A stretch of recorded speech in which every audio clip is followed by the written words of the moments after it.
Hello and welcome to Sebastian Plays This. My name is Sebastian. You can find me on the Twitch channel Sebastian Plays This, where I play 5th edition D&D in a campaign I call Tales of Yield Interest with some different Twitch streamers and friends. But anyhow, I'm just trying to wrap up expanding Vheninggrave. I feel like we spent a lot of time here, and I do really like how this map turned out. There's only maybe one or two things that I would change about it if going into this map didn't cause my graphics card to melt.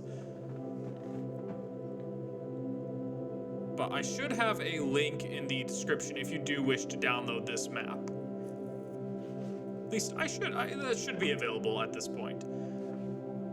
But in this video, I'm mostly getting the final buildings done, getting the alleyways finished, which wound up being very usable. I do wish I had a little bit more of an area to play with when it comes to, like, creating bridges and connections in the city, because as of right now, there's not that many options for traversing the city very easily. Like, getting from the uptown to the downtown is a little difficult.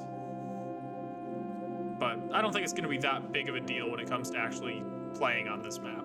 Especially because I could just drag my my player tokens from like one side of the map to another instantly pretty easily. Added another park because I just thought we could always use more parks. And I really like putting parks on the waterfront area. I just think it looks so good in the end. Plus, they're students. It's the student area. They need more of a place to relax, you know? There's also just so many assets I really wanted to use.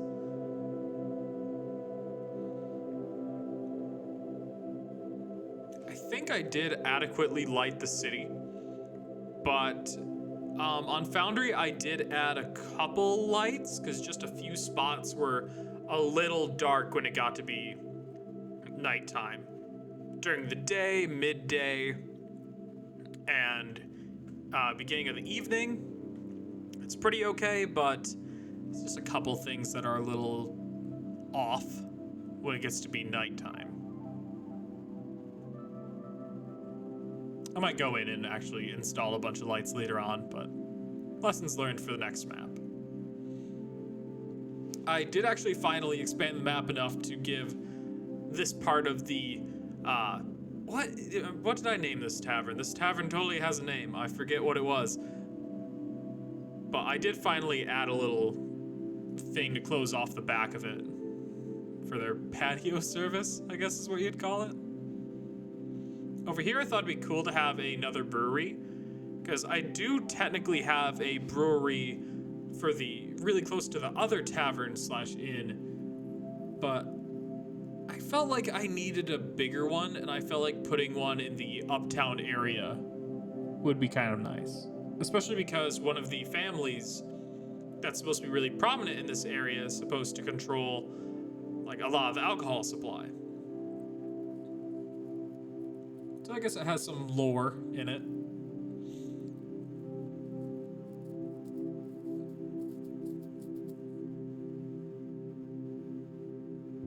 Yeah, alleyways were definitely probably the biggest pain.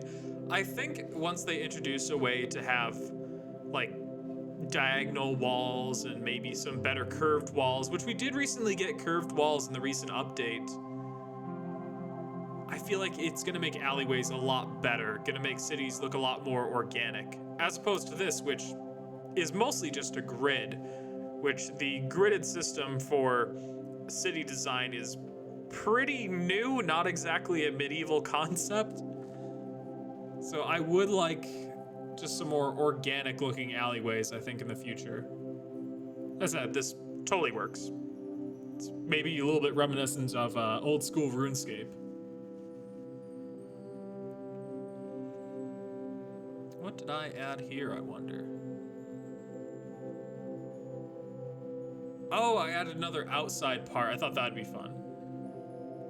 I made one outside part, and then I just completely fell in love with having outside sections for dining. I just think it looks so cool. It just changes things a lot. I did actually make the NPCs for this location. I made the bartender. This isn't really a spoiler because my players might run into him sooner or later. I made the bartender this super emo gnome, and I don't know, I just found it very funny. Over here, I thought it'd be fun to put in an old chapel area. At first, I messed around with putting in like maybe another cemetery or something, but I decided against it. But this little area I built up to be kind of a, I guess you could say like a religious refugee area? Because I have some cultists in my game, which I don't know if I'd call them cultists or not, maybe religious fanatics. And I want them to have some kind of presence in the city, and I thought giving them a little camp would be the best way to do it. So you see me here just kind of designing it, laying everything out so then a path would be a little bit more accessible.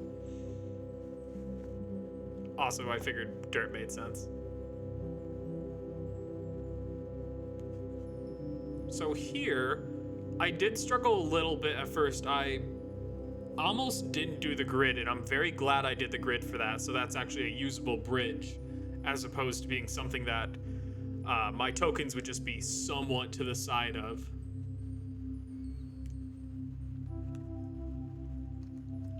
But in my game, this is where there's this religion called the Aronians, and they just all collected in this little area of the city. And I eventually add a little chapel on this island, and that's kind of what they're using as their place of worship right now. You can do whatever you want with this for your game. I feel like sharing because it's fun. This was a ton of fun though to build, and I very much appreciate you guys watching. It's been really cool to make YouTube content. And even though we can't add anything else to this map, be sure to leave comments on any types of maps that you'd like to see in the future, and maybe I'll make one eventually. But anyhow, thank you for watching. Be sure to follow me on Twitch, Sebastian Plays This, where I play D&D 5th edition on Tuesday at 5:30 p.m. Eastern Standard Time. And be sure to like, comment, and subscribe. I imagine it helps a lot. I hear people say it all the time, so why stop now? But I appreciate you watching. I hope you have a good day.